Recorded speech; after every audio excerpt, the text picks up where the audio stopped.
और इस बीच बड़ी खबर आपको बता दें, ईरानी राष्ट्रपति पेजेश्कियान का स्टेटमेंट सामने आया है। जवाबी कार्रवाई करेंगे, ये उनकी तरफ से कहा गया है। दुश्मन से पछतावा करवाएंगे, पेजेश्कियान ने कहा है। हत्या, खामनेई की हत्या बड़ा अपराध है। तो आप देखिए, ईरान अब गुस्से में है क्योंकि ईरान के सुप्रीम लीडर खामनेई की मौत हो गई है। कल उनके दफ्तर पर जानकारी ये मिली कि जो हमला किया गया था उसी में उनकी जान चली गई। अब ऐसे में गुस्सा सामने आ रहा है ईरान का। इससे पहले ईरान की सेना की तरफ से कहा गया कि इतिहास का सबसे बड़ा हमला आप करेंगे। और अब ईरान के जो राष्ट्रपति हैं पेजेश्कियान, उनकी तरफ से कहा गया है, वो ये कह रहे हैं कि अब हम जवाबी कार्रवाई करेंगे और दुश्मन से पछतावा करवाएंगे। बिल्कुल, तो ये बड़ी खबर आपको बता रहे हैं और दुश्मन से पछतावा करने की बात पेजेश्कियान की तरफ से कही जा रही है। यानी कि अमेरिका और इजराइल का कहीं ना कहीं वो जिक्र यहां पर कर रहे हैं कि बड़े हमले करेंगे। कल से ही ये जो रूप यहां देखने को मिल रहा है ईरान का, वो आप समझिए कि हालात किस ओर जा रहे हैं। तमाम ऐसे देश हैं जिसको एक साथ निशाना बनाया, चाहे कतर की बात कर लीजिए आप, यूएई की बात कर लीजिए आप, ये तमाम वो देश हैं जिसे निशाना बनाकर अमेरिकी बेसिस पर हमला करने की कोशिश की गई। अब ये जो रवैया रहा है ईरान का, वो कहीं ना कहीं एक तरीके से सवालों के घेरे में भी है कि डायरेक्टली अगर अमेरिका और इजराइल पर अटैक किया गया होता तो वो अलग बात थी। लेकिन अब कई देश इसमें हैं जो यहां इन्वॉल्व होते हुए दिखाई दे रहे हैं, क्योंकि यूएई में भी आपने देखा कि किस तरीके से भारी नुकसान की खबर और जानकारी मिली कि रिहायशी इलाकों में जहां पर पब्लिक थी, जहां पर लोग थे, मॉल्स के आसपास में मिसाइलें जाकर गिरी हैं, जिसके बाद हालात वहां बेकाबू होते हुए दिखाई दिए। लेकिन ईरान का अगला कदम अब क्या होने वाला है, ये देखना होगा। हालांकि बहुत रोष है, बहुत आक्रोश है। उधर इराक भी लगातार अटैक पे अटैक कर रहा है, अमेरिकी बेसिस को निशाना बना रहा है। इराक और ईरान में एक समय था कि 8 से 10 साल तक एक अच्छी खासी दुश्मनी निभाई है इराक और ईरान ने। लेकिन आज आप देखिए कि कैसे इराक यहां समर्थन करता हुआ दिखाई दे रहा है। और इस समय विंग कमांडर आलोक सहाय सर, डिफेंस एक्सपर्ट, हमारे साथ में जुड़ चुके हैं। सहाय सर, सीधा सवाल आपसे ही है कि जिस तरीके के हालात हैं, ईरानी राष्ट्रपति कह रहे हैं कि हम पछतावा करवाएंगे, एक बड़ा अपराध यहां पर किया गया है अमेरिका की ओर से। फिलहाल ये तस्वीरें आपको हम दिखा रहे हैं, ये तस्वीर आपको ईरान की हम दिखाने की कोशिश कर रहे हैं कि किस तरीके से वहां पर इस समय हालात है। एरियल शॉट्स है ये, जिसके जरिए भी हालात देखिए। दुबई की तस्वीर है फिलहाल। ईरान में तो आप देख ही रहे हैं कि हंगामा मचा हुआ है, लेकिन दुबई में, क्योंकि दुबई का ही जिक्र प्रीति हम कर रहे थे कि वहां रिहायशी इलाकों में कैसे हमले किए गए, लेकिन फिलहाल आप देखिए वहां पर भी पूरी सड़कें इस समय सुनसान पड़ी हुई हैं। बिल्डिंग्स एक तरीके से माना जा रहा है खाली है, क्योंकि सभी को कहा गया है कि फिलहाल आप सुरक्षित रहिए, अपने घरों में रहिए। इंटरनेशनल एयरपोर्ट के पास, क्योंकि दुबई में बहुत बड़ा हमला हुआ, दुबई मेट्रो स्टेशन के पास धमाके हुए, ऐसी जानकारी मिल रही है। अब सड़कों पर सन्नाटा पसरा हुआ है। कुछ गाड़ियां जरूर यहां पर दिख रही हैं, लेकिन रोज की तरह जिस तरीके से भारी भीड़ यहां पर नजर आती थी, गाड़ियां रफ्तार भरती नजर आती थी, उस तरह की तस्वीर तो फिलहाल नजर नहीं आ रही है। भारत 24 पर ये एक्सक्लूसिव तस्वीरें हमने आपको दिखाई और सबकी नजरें आप आखिर ईरान पर आकर टिक गई हैं कि क्या वाकई ईरान कोई बड़ा हमला करने वाला है, क्योंकि ईरानी सेना की तरफ से कहा गया है कि हम इतिहास का सबसे बड़ा हमला करेंगे। दुख जताया गया है आईआरजीसी की तरफ से। और अब ऐसे में आईआरजीसी ने यह भी कहा कि हमने एक महान नेता खो दिया है।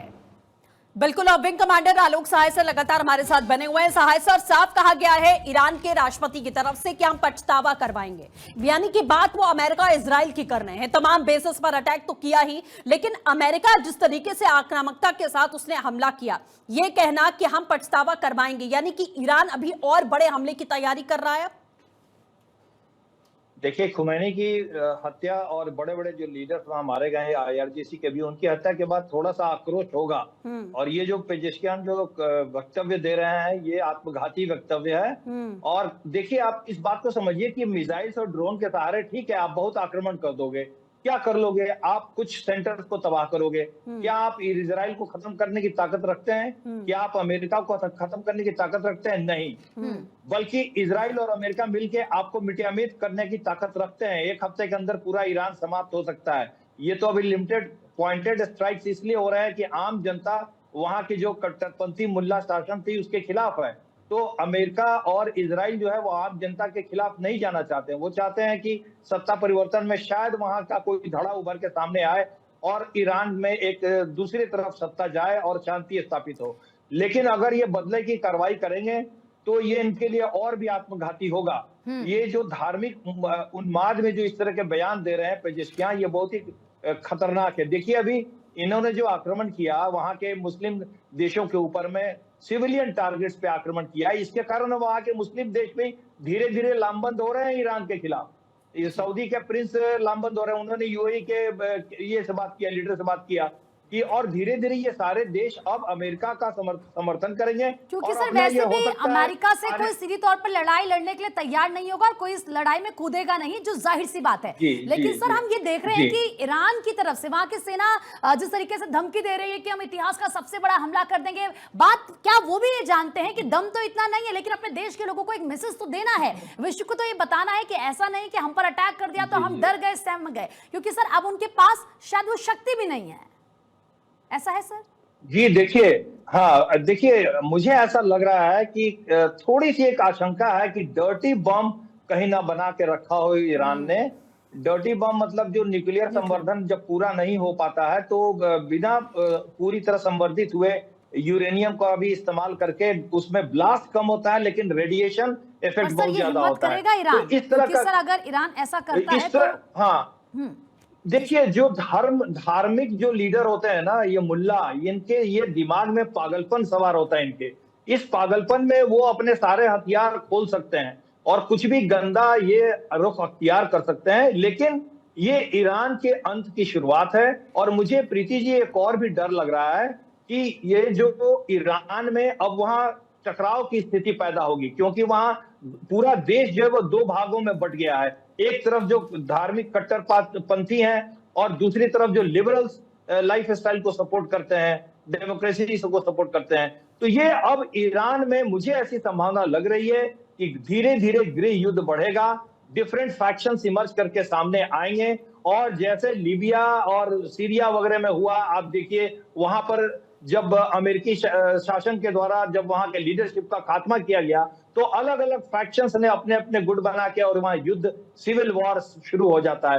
तो ईरान में कहीं ये सिविल वॉर बाद में न शुरू हो जाए, मुझे इसकी आशंका ज्यादा लग रही है। और बिल्कुल सहाय साहब, जैसा आपने कहा कि सिविल वॉर यहाँ छिड़ सकता है, उसकी कुछ कुछ झलकियां आप देख भी रहे हैं। एक तबका है जिसमें महिलाएं भी शामिल हैं जो सड़कों पर उतरकर रो रही हैं, विलाप कर रही हैं, मातम मनाया जा रहा है। दूसरा तबका है जहां महिलाएं हैं जो खुशी से झूम उठी हैं, क्योंकि वही महिलाएं हैं, वही युवाएं हैं जो सड़कों पर उतरे थे। खामिनेई जिस तरीके से उनका तरीका है काम करने का, महिलाओं को एक तरीके से कैद करके रखने का, उसकी खिलाफत की गई थी। और अब जब मौका मिला है, खामिनेई है नहीं, और उसके बाद ईरान ने गल्फ देशों को जैसे इन्वॉल्व किया इस पूरे युद्ध में, अलग अलग देशों पर हमला किया, मुस्लिम कंट्रीज पर यह हमला किया, भले ही अमेरिकी बेसेस को निशाना बनाया, लेकिन असर तो उस मुल्क पर भी हुआ। तो साथ मिलता हुआ ईरान को किसी को अब कोई साथ खड़ा नहीं है। चाइना भले यहां पर सीधे तौर पर टिप्पणी कर रहा है कि आप युद्ध विराम करिए, रशिया कह रहा है, लेकिन खुले तौर पर कोई सामने नहीं आ रहा है। सब दोबारा रुक करेंगे। इसी बीच एक और बड़ी खबर है, ईरान इजराइल तनाव से विमान सेवाएं प्रभावित हुई है। जाहिर है दिल्ली से यूरोप जाने वाली 10 फ्लाइटें रद्द कर दी गई हैं। फ्रैंकफर्ट, लंदन और वियना की फ्लाइटें यहां रद्द हो गई हैं। कल से ही ये खबरें आप देख रहे हैं, जब से इसकी शुरुआत हुई है, इजराइल अमेरिका ने ईरान पर हमला किया, उसके बाद गल्फ कंट्रीज पर भी जो विमान सेवाएं हमारी संचालित रहती हैं उसे यहां बंद करने का ऐलान कर दिया गया था। और उसके बाद अब खबर है कि दिल्ली से यूरोप जाने वाली जो फ्लाइटें हैं उन्हें भी यहां रद्द कर दिया गया है, क्योंकि सभी जगहों पर खतरा इस समय मंडरा रहा है। गल्फ कंट्रीज ने भी अपना, आपने देखा कैसे एयर स्पेस यहां बंद करके रखा हुआ है, क्योंकि ईरान जिस तरीके के हमले कर रहा है उसका कोई भरोसा नहीं कि आगे वो क्या एक्शन लेगा। तो वहीं कतर के गृह मंत्रालय का स्टेटमेंट सामने आया है। ईरानी हमलों में 16 लोग घायल हुए हैं। कतर का ये बयान सामने आया क्योंकि आप देखें ईरान ने जो अमेरिकी मिलिट्री बेस है उन पर ये अटैक किया, जिसके बाद अब 16 लोग घायल हुए हैं। ये कतर की तरफ से स्टेटमेंट दिया गया। बहरीन पर भी हमला किया था। अब देखिए किस तरीके से ईरान की बौखलाहट नजर तो आ रही है, लेकिन जो बात हम कह रहे हैं कि आखिर ईरान का क्या होगा। फिलहाल जो कतर के गृह मंत्रालय उनका स्टेटमेंट सामने आया है। सर आप ही के पास आते हुए, क्योंकि इससे पहले जो मेरी सहयोगी सृष्टि आपसे सवाल पूछ रही थी उसका भी जवाब दीजिएगा। ठीक है सर, मैं आपके पास लौट रही हूँ, लेकिन इस बीच एक और बड़ी खबर हम आपको बता रहे हैं। कुवैत में अमेरिकी बेस पर हमला किया गया है। कुवैत में कई धमाकों की आवाज सुनी गई है। कुवैत में अमेरिकी बेस पर हमला हुआ है, कई धमाकों की आवाज यहां पर सुनी गई है। सर एक के बाद एक अटैक ऐसे लग रहा है कि अब ईरान कर रहा है, या ये उसकी बौखलाहट है, क्योंकि सर कुवैत में भी जो अमेरिकी बेस है उस पर वो हमले तो कर ही रहा है। सर बात सिर्फ मिलिट्री बेस की नहीं है, उन देशों पर भी तो ये अटैक के तौर पर देखा जाएगा। सर